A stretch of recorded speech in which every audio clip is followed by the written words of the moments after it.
My name is Madison. I'm 22 years old, and I've always been the invisible daughter in my family. Last month, my dad delivered an ultimatum: attend my perfect sister Heather's wedding or lose my college tuition completely. What my family doesn't know is that while they think I'm barely passing my classes, I'm actually graduating at the top of my class. I've kept my success secret for years, but I'm finally ready to show them who I really am.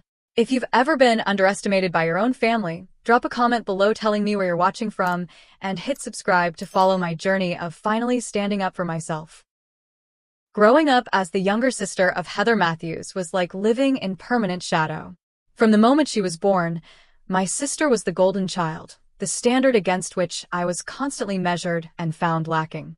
Heather, now 28, was everything my parents valued: poised, socially adept, conventionally beautiful, and seemingly effortless in her achievements.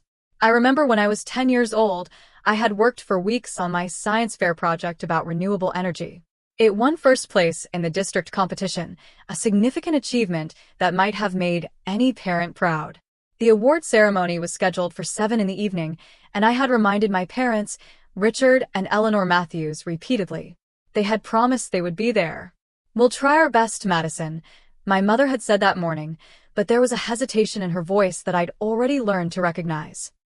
That evening, I stood alone on the stage clutching my blue ribbon, scanning the audience for my parents' faces, only to find empty seats where they should have been. Later, I learned they had attended Heather's dance recital instead, which had been scheduled at the last minute.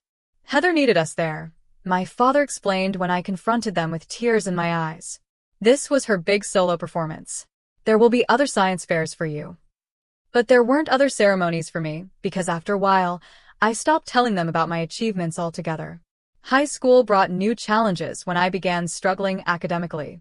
Reading assignments took me twice as long as my classmates, and numbers seemed to jumble themselves on the page when I tried to solve math problems. It wasn't until junior year that a particularly attentive teacher suggested I might have dyslexia. The diagnosis explained my difficulties, but my parents saw it as confirmation of what they already believed: that I wasn't as naturally gifted as Heather. "Not everyone can be an academic superstar," my father said after a particularly difficult parent-teacher conference. "Some people just have to work harder. That's life, Madison." His words cut deeper than he knew. My mother, Eleanor, would occasionally show flashes of guilt about the disparity in how they treated us, but these moments of awareness never translated into actual change. She remained a passive enabler of my father's blatant favoritism. "Your father just wants what's best for both of you," she would say when I complained about the unfairness. "Heather just needs different support than you do." Different support apparently meant different levels of attention, praise, and financial backing. When Heather graduated college with honors in business, my parents threw an extravagant party at our home. I was in my senior year of high school then, struggling with college applications and my newly diagnosed learning disability. "We're so proud to announce that we'll be fully funding Heather's MBA program at Wharton," my father announced during his toast, champagne glass raised high. Then he turned to me, an afterthought. "And hopefully Madison will find her way through undergraduate studies, wherever she ends up going." The room had laughed, and I had smiled weakly, playing along with the family narrative that I was the underachiever, the disappointment. That night, after the guests had left and the house had quieted, I overheard my parents talking in the kitchen. "Do you think Madison will even finish college?" my father asked, his voice tinged with resignation. "Richard, that's not fair," my mother replied, but her protest was half-hearted at best. "I'm just being realistic, Eleanor. The girl has limited potential. We need to accept that and help her find something suitable for her capabilities." I stood frozen in the hallway, their words washing over me like ice water. In that moment, something shifted inside me. I decided that if they had already determined my worth, I would no longer seek their approval. Instead, I would work twice as hard, push twice as far, but I would do it in secret. I would let them believe what they wanted while building a reality they couldn't imagine. The only person who ever saw beyond the family narrative was my Aunt Patricia, my mother's sister. Unlike my parents, Aunt Patricia actually asked me questions about my interests and listened to my answers. "You know, Madison," she told me once when I was helping her garden during a family gathering while everyone else was inside fawning over Heather's new promotion, I see something in you that reminds me of myself at your age. This quiet determination. You're not showy about it, but you've got grit. Her words were like water in a desert, and I found myself blinking back tears as I dug my fingers into the soil. Your parents might not see it yet, she continued, but you're going to surprise everyone someday. Just keep going. And so, I developed my coping mechanism. I would appear average to avoid disappointment, while excelling privately. I learned to deflect questions about my grades with vague responses. I stopped bringing friends home to avoid the inevitable comparisons to Heather. I became an expert at being overlooked, which paradoxically gave me the freedom to pursue excellence on my own terms. By the time I started college at State University, the pattern was firmly established. My parents had minimal expectations for me, which meant minimal interest in my college experience. They paid my tuition because it was the right thing to do, as my father put it, but beyond that financial obligation, they remained focused on Heather's dazzling career trajectory at a prestigious marketing firm, her perfect relationship with her boyfriend Jason, and the life milestones she was hitting right on schedule. And all the while, I was building a different story for myself, one they knew nothing about. The call from my father came on a Tuesday afternoon as I was walking back from my advanced algorithm design class. The screen lit up with Dad, and I briefly considered letting it go to voicemail, but habit and a lingering desire for approval made me answer. Madison, he began without preamble. Heather's wedding date is set for May 15th. That's the weekend before your finals, according to the university calendar I checked. I was momentarily stunned that he had actually looked up my school schedule, before realizing it was only to ensure I had no excuse not to attend. I need you to confirm you'll be there, he continued. Your sister wants all the bridesmaids to arrive 3 days before for rehearsals and pre-wedding events. Dad, I hesitated, thinking about the critical project presentation I had scheduled that Thursday, not to mention my own graduation ceremony they didn't even know about. That's really close to finals, and I have some important. He cut me off before I could finish. Madison, this is non-negotiable. This is your sister's wedding. The biggest day of her life. I understand that, but... No buts. His voice hardened in the way that had always made me shrink as a child. Let me be clear. If you choose not to attend your sister's wedding, I will consider it a personal insult to this family, and I will stop paying your tuition immediately. Your choice. My heart hammered in my chest. You'd really do that? Cut me off completely? In a heartbeat, he replied without hesitation. Family comes first, Madison. It's time you learned that. This isn't like one of your little science projects you can just skip out on. This is real life. The casual dismissal of my academic commitments as little science projects sent a wave of nausea through me. My hands began to shake, and I felt sweat beading on my forehead despite the cool spring air. I have to go to class, I managed to say, my voice barely audible. Just be there, Madison. Don't disappoint your sister. Or me. He hung up without waiting for my response. I stumbled to a nearby bench and collapsed, my legs suddenly unable to support me. My breathing came in short, sharp gasps as tears burned behind my eyes. The familiar feeling of being insignificant, of having my needs dismissed, washed over me like an old, painful friend. My mind flashed back to Heather's engagement party 6 months earlier. I had driven 4 hours from campus on a weekend when I should have been completing a crucial research assignment. I arrived at the upscale restaurant my parents had rented out for the occasion, wearing the nicest dress I owned, which still paled in comparison to everyone else's attire.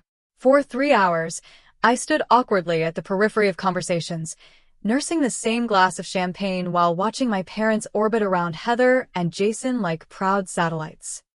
When it came time for family photos, my mother had to call my name twice because the photographer had started arranging the group without me. The most telling moment came when Jason, my soon-to-be brother-in-law, approached me at the bar. I'm sorry, are you a friend of Heather's from work? He asked politely. I stared at him in disbelief. I'm Maggie's son. Her sister. Recognition dawned slowly on his face. Oh. Right, of course. Sorry about that. I think we met at Christmas last year. We had actually met 6 times over the 2 years he and Heather had been dating. My own sister's fiancé couldn't recognize me.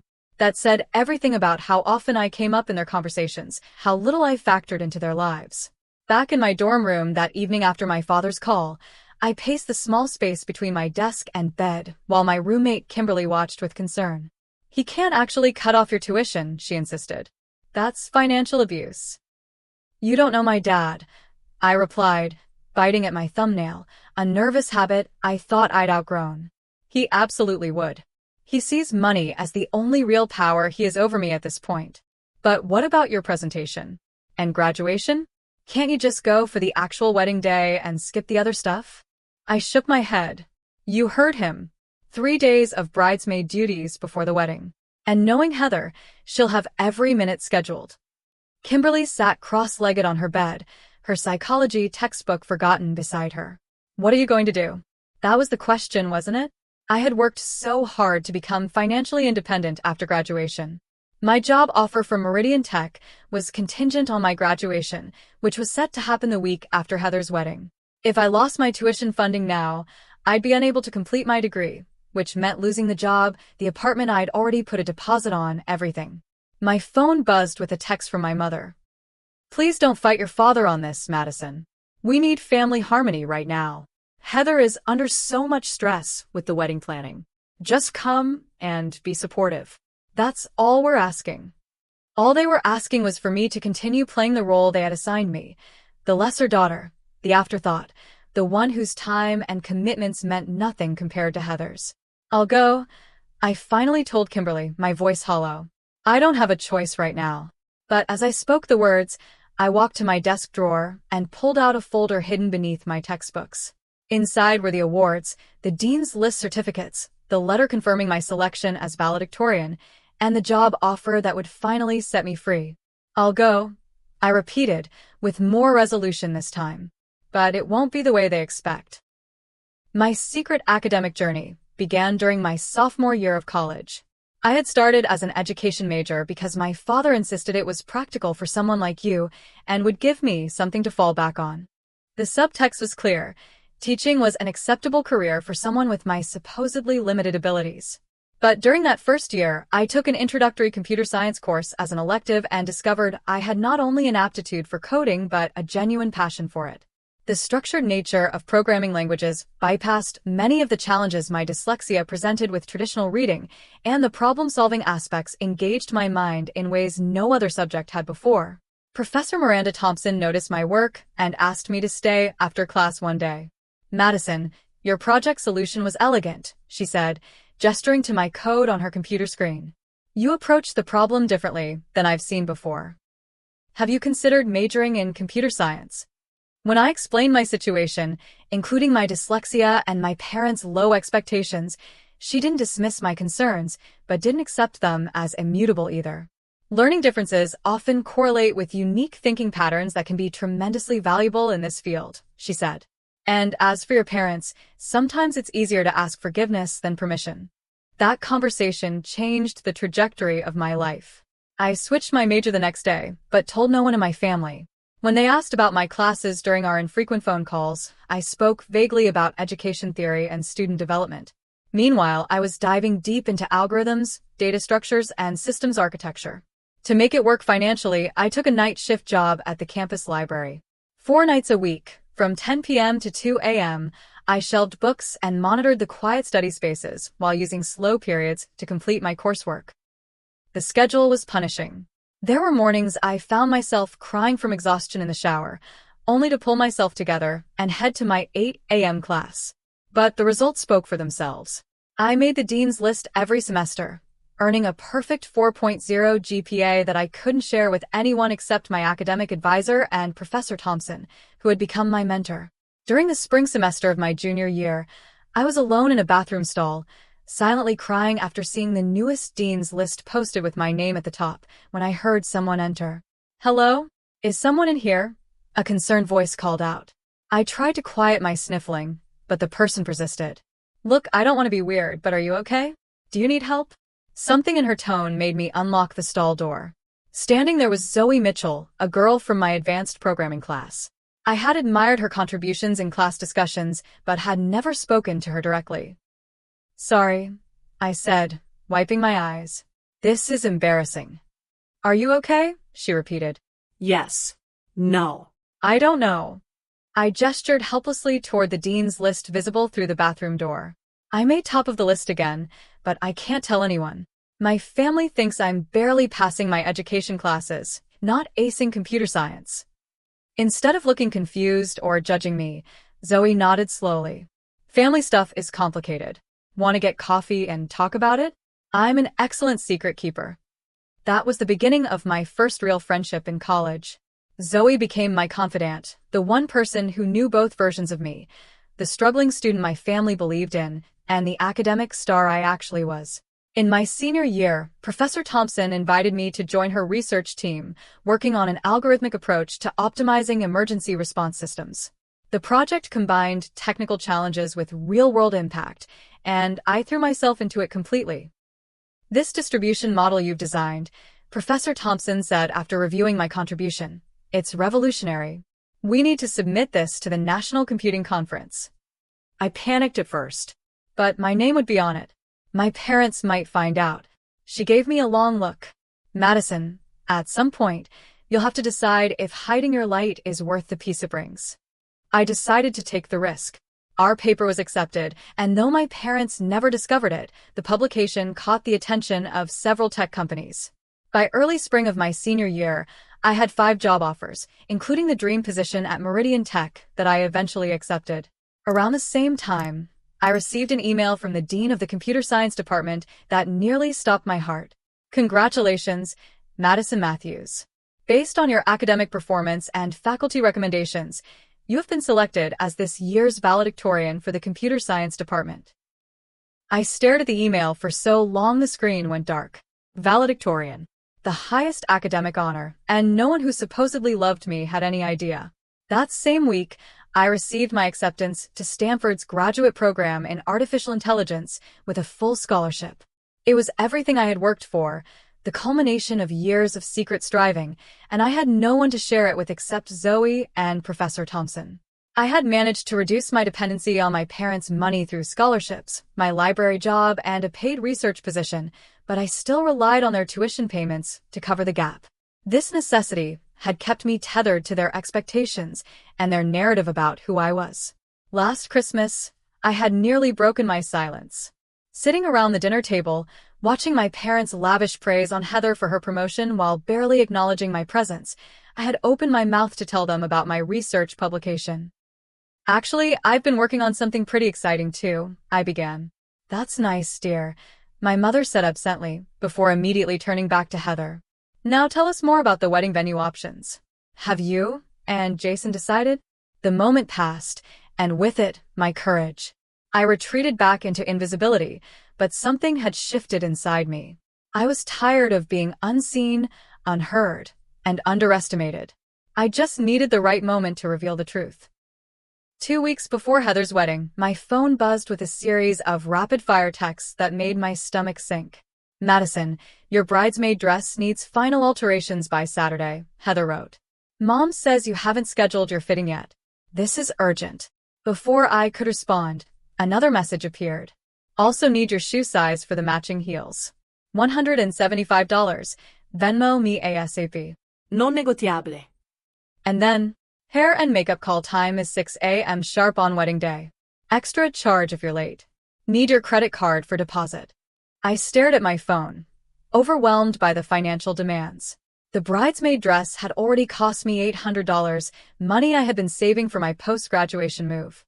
The additional expenses Heather kept adding were stretching my budget to the breaking point, but I knew better than to complain.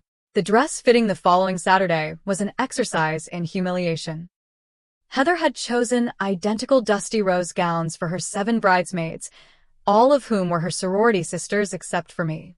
The style, with its low back and fitted silhouette, had been selected without any consideration for my comfort or body type. We might need to take it in more at the bust," Heather remarked as I stood on the pedestal surrounded by mirrors. "Everyone else fills it out better." One of her friends, Ashley, giggled behind her hand. "And maybe we can add some padding? For balance." Heather continued, circling me like a fashion critic evaluating a failed runway look. I bit my tongue, reminding myself that I only needed to get through this for my future. Later that afternoon, Heather pulled me aside to review the wedding schedule she had created. So I've made some adjustments to the family photo arrangements, she said, showing me a detailed spreadsheet on her tablet. You'll be in the back row for most of the extended family shots. The back row? But I'm your only sister, I pointed out. Heather had the grace to look slightly embarrassed. I know, but Ashley and Jessica are the same height, and they'll balance the front row better with Mom and Dad. It's an aesthetic thing, Madison. Nothing personal. But it was personal. Everything about this wedding was designed to highlight Heather's perfect life and relegate me to the background, just as our family dynamic had always done. The tension escalated further at the family dinner the night before the rehearsal. My parents had rented a private dining room at an upscale restaurant, and the conversation revolved entirely around wedding details and Heather's recent achievements. Oh, before I forget, Heather announced as dessert was being served, we've had to make some changes to the reception program. Madison, we won't have time for your bridesmaid's speech after all. I looked up from my barely touched chocolate cake. What? But you asked me to prepare something. I know, and I'm sure it would have been nice, Heather said, her tone suggesting the opposite.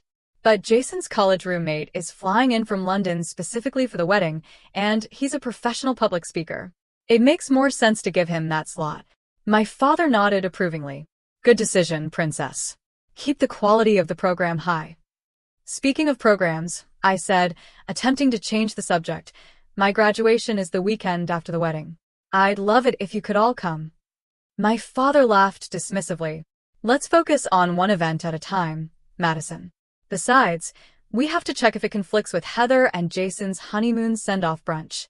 It's just that it's important to me and— Did you pass everything? My father interrupted. That's the main thing. No summer classes needed this time. The assumption that I might be failing cut deep, especially since I was about to graduate as valedictorian. But I swallowed my response and nodded. I'm passing, I said quietly, the understatement of my academic career. After dinner, my mother pulled me into the ladies' room for a private chat. Madison, honey, she began, reapplying her lipstick in the mirror, I need you to promise me you won't cause any problems this weekend. What do you mean by problems? I asked, though I knew exactly what she meant. You know, making things about you, bringing up sensitive subjects, creating tension. She turned to face me. This is Heather's special time. She deserves all our support and attention. When has anything ever been about me? I asked, unable to keep the bitterness from my voice. My mother sighed. See, that attitude right there. That's what I'm talking about. Can you just be happy for your sister without making it about your issues with the family? I wanted to scream that I had legitimate grievances, not issues, but instead, I promised to behave. The conversation left me feeling hollow and invisible, as always. On my way back to the table, I overheard Heather and Jason talking around the corner. God, I hope Madison doesn't embarrass me during the wedding, Heather was saying. Did you see what she's wearing tonight? And she still hasn't done anything with her hair. Is she still struggling with school? Jason asked. Your dad mentioned something about her barely scraping by. Heather laughed. Madison's always been the family disappointment. Academic probation last year, from what Mom told me. Not everyone gets the brains in the family, I guess. Their words froze me in place. Academic probation? I had never been anything less than exceptional in my studies. The lie my parents had apparently told about me, and that Heather so readily believed and shared, was the ultimate dismissal of my worth. But the final straw came the next morning when I accidentally discovered a receipt in my mother's purse while looking for car keys. It was from the wedding venue, showing a payment of $50,000 from my parents as a wedding gift contribution to Heather and Jason. $52,000. Just months earlier, when I had asked for help buying textbooks for my final semester, my father had claimed they were stretched thin and could only spare $100. The disparity was so stark, so blatant, that something broke inside me. I retreated to my old bedroom in my parents' house, where I was staying for the wedding weekend, and called the one person who had always seen me clearly. Aunt Patricia? I need your advice, I said when she answered. I don't think I can do this anymore. That night, after everyone had gone to sleep, I drove back to campus and found myself in the quiet of the university library. At 2 a.m, the building was nearly empty, just a few dedicated students preparing for finals. I sat at my usual desk by the window overlooking the central quad and tried to make sense of the emotions churning inside me. For years, I had accepted my family's narrative about who I was. I had hidden my accomplishments to avoid disrupting their comfortable perception. But at what cost? I had become complicit in my own erasure. Professor Thompson's words from earlier that year echoed in my mind.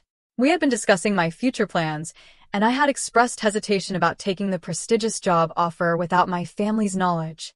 Madison, she had said, leaning forward across her desk, in professional settings, you will encounter people who underestimate you, who try to define your worth based on their limited perception. The most important skill you could develop is the ability to stand in your truth regardless of others' opinions. She had fixed me with her penetrating gaze. Your family may never see you clearly. That's their limitation, not yours. But you have a responsibility to yourself not to shrink to fit their small vision of you. Sitting in the quiet library, I realized she was right. I had been shrinking myself, making myself small enough to fit into the box my family had built for me. It was time to break out. The next morning, I met with the dean to confirm my attendance at graduation. Yes, I would be giving the valedictorian address. Yes, I would be accepting the department award for innovation. No, my family would not be attending. The dean looked concerned, but didn't press the issue. With my academic affairs in order, I turned to my financial independence. I signed and returned the formal job offer from Meridian Tech, confirming my start date for the month after graduation. The salary they offered would allow me to support myself completely, ending my financial dependence on my parents. Next, I finalized the lease on an apartment near the Meridian campus, putting down the security deposit from my savings. It was a small studio, nothing fancy, but it would be mine, a space where I could finally exist without apology. My hands shook as I completed each of these tasks, but with each signature, each confirmation email, I felt more resolved. I was building a foundation for myself that couldn't be threatened or taken away. That evening, I gathered my evidence. I organized my academic awards, printed copies of my transcript showing my perfect GPA, made a copy of my job offer letter, and collected the information about my full scholarship to Stanford. I placed everything in a professional portfolio, the kind used for important presentations. Are you sure about this? Zoe asked when I explained my plan to her and my friend Lucas over coffee. It's going to cause a major rift with your family. The rift is already there, I replied. They just don't know it yet, because I've been pretending everything is fine. Lucas, who had met my family once during Parents' Weekend and had been appalled by their treatment of me, nodded supportively. You need to do this, Madison, for your own self-respect. We spent the next hour role-playing different scenarios. How I would respond if my father threatened me. What I would say if Heather accused me of ruining her wedding. How to handle my mother's inevitable tears. Remember to breathe, Zoe advised.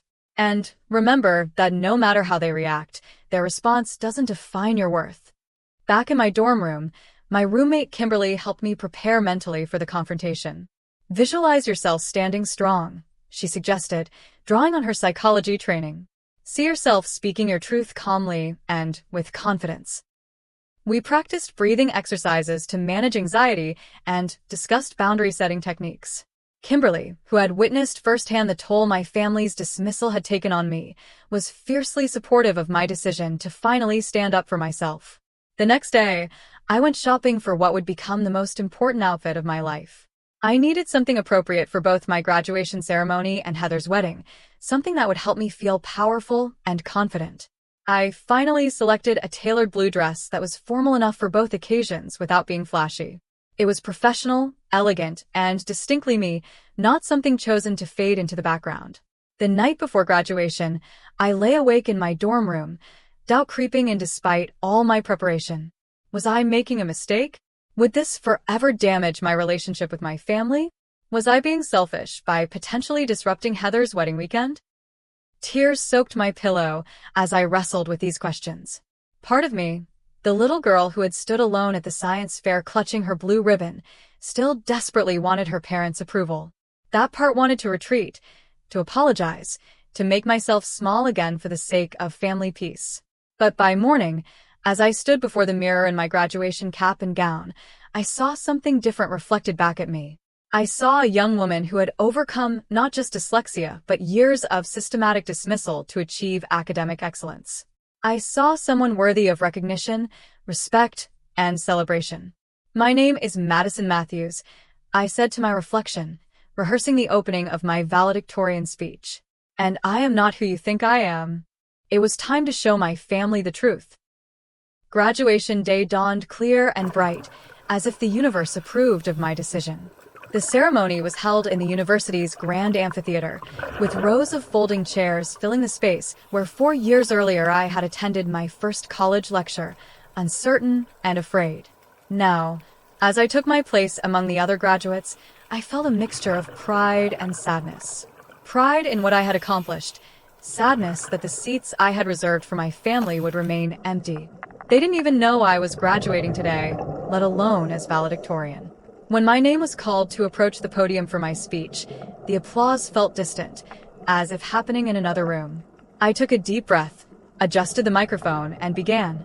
4 years ago, I arrived at this university believing what I had been told about myself, that I was someone with limited potential, someone who would need to work twice as hard to achieve half as much as others. Today, I stand before you having discovered a fundamental truth. Sometimes the greatest obstacle to our success is not our limitations, but the limitations others place upon us. As I continued my speech about perseverance and self-belief, I scanned the audience, momentarily hoping to see my parents' faces despite knowing they weren't there. Instead, I saw Professor Thompson beaming proudly, Zoe giving me a thumbs up, and dozens of classmates who had come to respect me for my work and character, not for my relationship to a perfect sibling. The diploma I received today represents more than academic achievement, I concluded. It represents the discovery of my own voice and the courage to use it. Whatever challenges you face beyond these walls, remember that you have the right to define yourself, regardless of others' expectations. Thank you.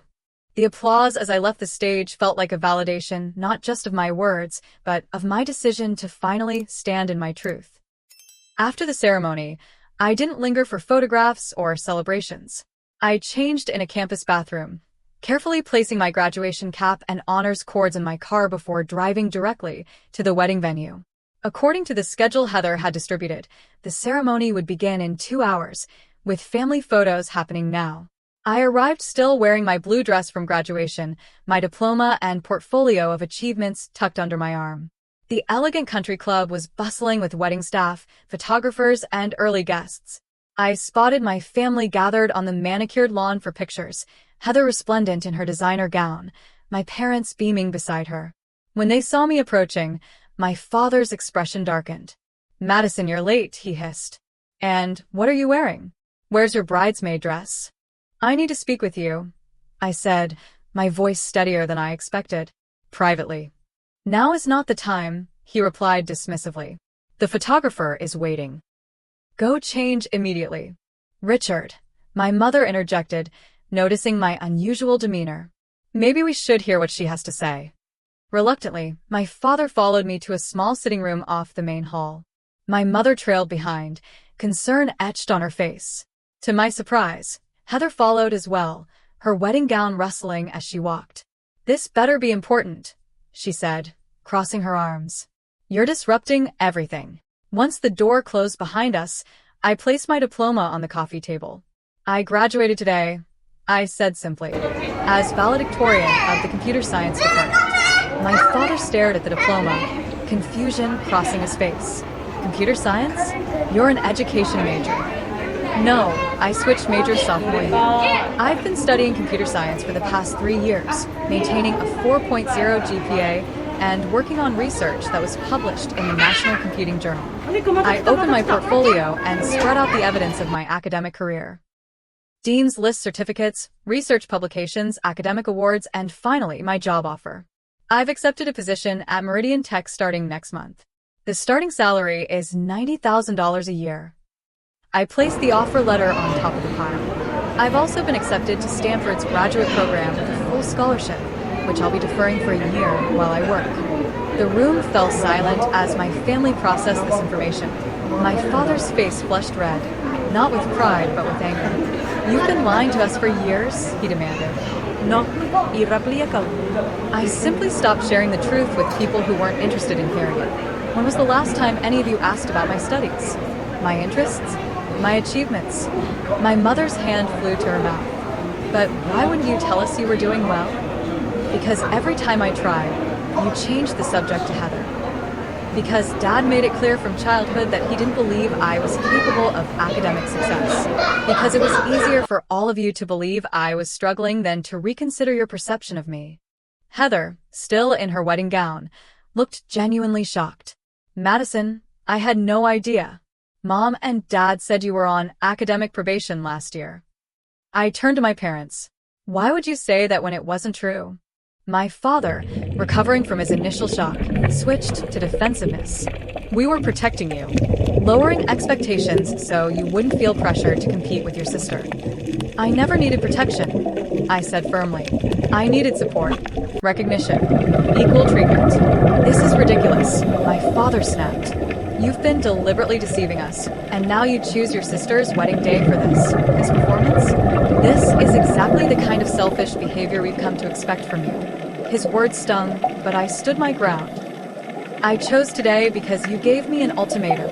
Attend this wedding or lose my tuition. But the fact is, I don't need your tuition anymore. I don't need anything from you anymore. You ungrateful. My father began, but my mother placed a restraining hand on his arm. Richard, stop. Listen to what she's saying. Heather, however, was building up to one of her trademark meltdowns. I cannot believe you're doing this today of all days. This is MY wedding, my special day, and you show up late, not wearing your bridesmaid dress, and start dropping bombs about your secret life? How dare you steal my spotlight? The raised voices had attracted attention. The door opened, and Jason, Heather's fiancé, peered in. Everything okay in here? He asked, taking in the tense scene. No. Heather cried.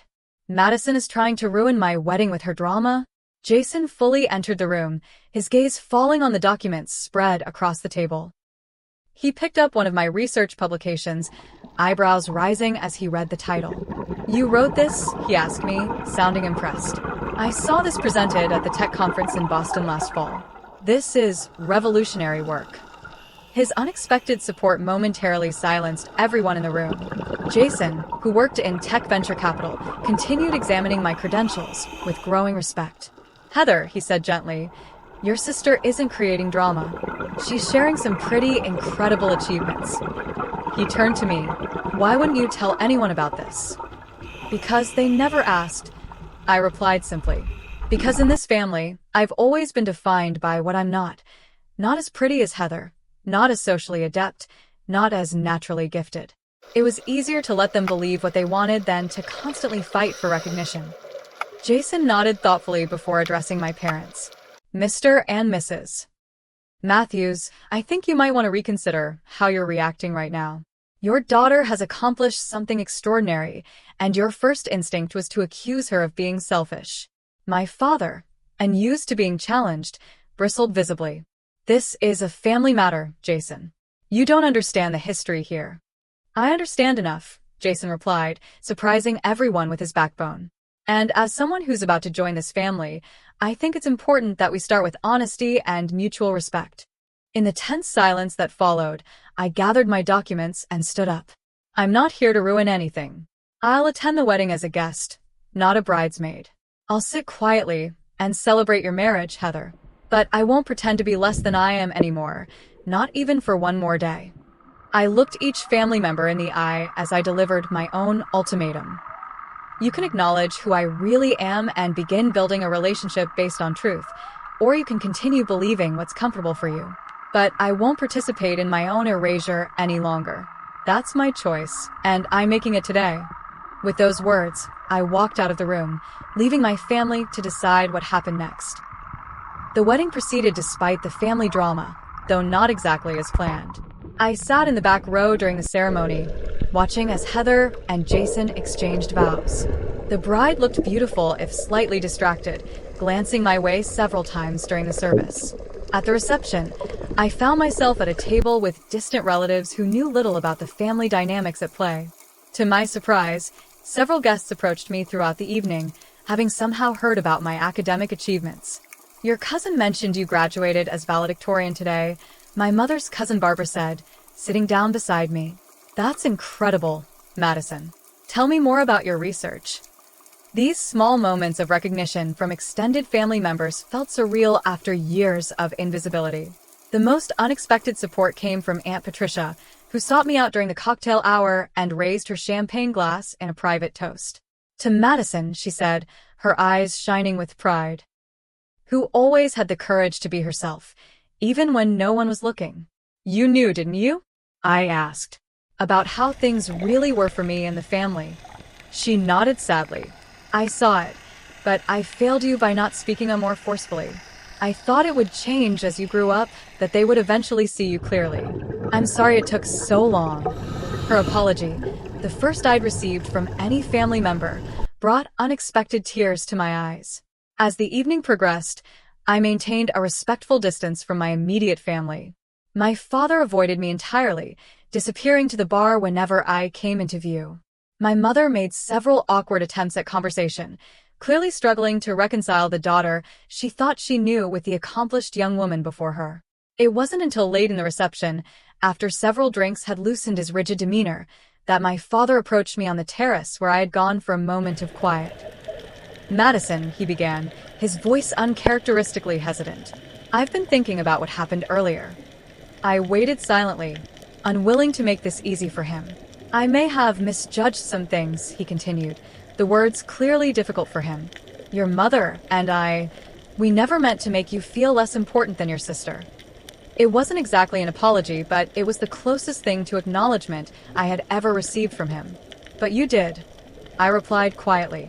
Every day, in 100 small ways, you showed me that my worth was less than Heather's, that my achievements were less significant, my needs less important, my future less promising.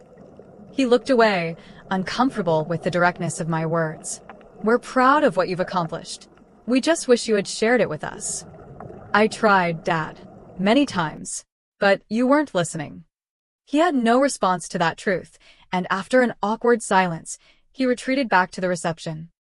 It wasn't the tearful reconciliation scene from a movie, but it was a beginning, a crack in the wall of misunderstanding that had separated us for so long.